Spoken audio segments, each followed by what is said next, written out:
Dear students, today we will discuss web implementations.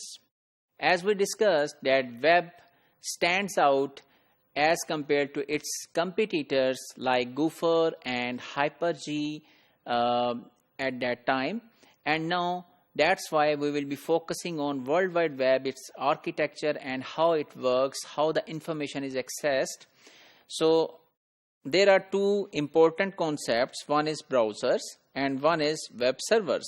So browser is basically a software that is residing on your client side which want to access the information. So at that side, and it obtains the material requested by the user from the web server, and web server is residing on the computer containing hypertext documents which you want to search, and documents are transferred using hypertext transfer protocol.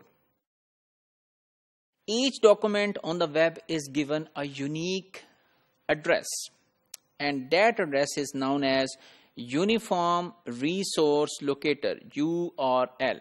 So each document will get its own unique URL. So it will not be like human names which are shared by multiple people.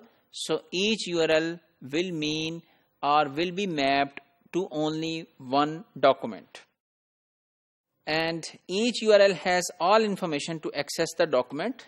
Let's have an example. So for example, if there is a URL like http eagle.mu.edu author Shakespeare's and Julius Caesar.html. So here are four parts in this example. One is HTTP, and this is basically protocol required to access the document. In this case, it is hypertext transfer protocol. So here other protocols can also be used, like here you can use FTP or the variations of HTTP like HTTPS, something like this. And then this thing, basically the mnemonic name of host holding the document, which we learned in one of the previous modules. And then from authors until Shakespeare is the directory path indicating the location of the document within the host file system. And then this is the actual document which we want to retrieve. So this is the document which we want to access, and to reach to this document we need to mention all this part as well, because we want to locate this document on the internet, that this document is available on this host and under this path. So what if we give incomplete URL? For example, we say http www.view.edu.pk and we do not write anything after this.